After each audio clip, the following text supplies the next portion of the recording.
The Master's Mysteries, Tales of Magical Mastery, Episode 38. Mount Funew has numerous caves inside its mountain body, intricate and complex. Even a powerful golden immortal would find it difficult to come out alive. Liu Feng has been carrying the unconscious old Dao on his back, and he has been walking inside for a whole day and night, yet he hasn't found any way out. Liu Feng's physical condition is truly impressive. Since entering Mount Funew, he hasn't had proper food and rest, and he has faced one battle after another. However, he is still a mortal flesh and blood, and now he has reached his limit. Every step he takes, his body is in excruciating pain. Squeak, squeak. Just when Liu Feng is on the verge of collapse, his vision turning dark, he suddenly sees Hu running out from the cave. Liu Feng and Hu understand each other's thoughts. Seeing Hu's excited appearance, Liu Feng knows he must have found the way out. His spirits are lifted. People are like this.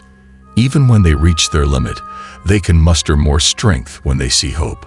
Following Hu's lead, Liu Feng quickens his pace. Let's talk about the long-absent Xiao Sha. Since Liu Feng and Old Dao joined the immortal sect, he hasn't been idle either. He cleaned up a few ruined houses from the fire and built a small house. Xiao Sha knows that restoring the Iron Bull sect with his own power is like a drop in the ocean. Nevertheless, he grits his teeth and perseveres. One day, while working on a beam, he suddenly hears a noise behind him. Xiao Sha turns around and sees the lid of the vegetable cellar, where 3 of them took shelter during the fire, being pushed open from the inside. As Xiao Sha wonders, he sees figures appearing. Liu Feng and Old Dao climb out from inside. This catches Xiao Sha completely off guard. He can't believe that the vegetable cellar leads to a natural cave. Unexpectedly, it has become the lifeline for Liu Feng and Old Dao. Liu, senior brother, it might be fate. Xiao Sha takes a long time to react to the situation. Xiao Sha. As soon as Liu Feng utters these words, his exhausted spirit relaxes. He hadn't expected this exit to be the Iron Bull sect. When he sees his companions again, Liu Feng's perseverance falters. Liu, what happened to you? Liu, brother. Liu Feng's last memory is of Xiao Sha anxiously rushing over. What's going on with you all? Liu, brother. When Liu Feng hears Xiao Sha's calls, he finally collapses and falls to the ground. What should we do? Liu, brother. Liu Feng's final conscious moment is Xiao Sha's worried face rushing towards him. And then he knew nothing more. When Liu Feng regains consciousness, he finds himself in a void space. His body feels light, and Liu Feng stands up and looks around. Everything is pitch black. He wonders if he is dead, but then a familiar, ethereal, and old voice calls out his name. Master. It's his master. Liu Feng hears the voice and is surprised. Feng Yai, single-handedly defeating the demon cult and suppressing the earth demons. Liu Feng raises his head and sees his master sitting cross-legged in the void, none other than the master he has been seeking desperately, rescuing the common people and performing heroic deeds. Truly remarkable. Of course, Liu Feng knows his master is mocking him. He used to think he was exceptional in both martial arts and magic, that there were very few opponents in the world who could match him. However, after experiencing the events of the immortal sect, the demon cult, and the ancient divine techniques, his worldview has been completely subverted. I was too arrogant, master. I was wrong. I am truly too weak. Liu Feng admits his mistakes and expresses his newfound humility. You are doing well. You are not as reckless as before. Unexpectedly, his master does not reprimand him but praises him instead. Master, where can I find you? I miss you so much. With tears in his eyes, Liu Feng confesses that he has been searching for his master without success. Haha, no need for that. It's not the right time yet. But his master advises him not to seek him out for the time being. Feng Yi, head to Liu Bai. It's a sacred land of immortals. It should be suitable for you and Ahu.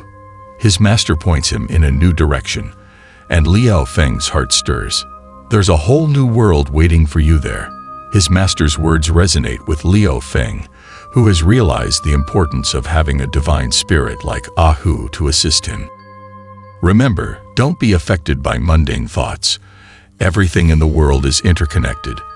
There are no barriers between human path, immortal path, demon path, and divine path.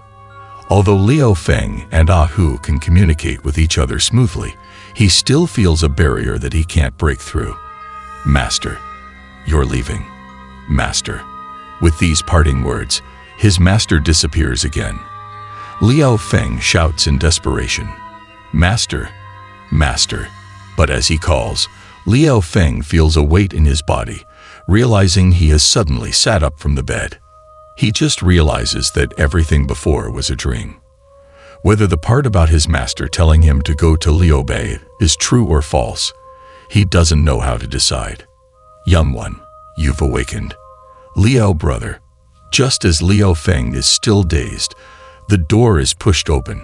It turns out to be old Dao and Chou Sha, coming to check on him after hearing his shouts.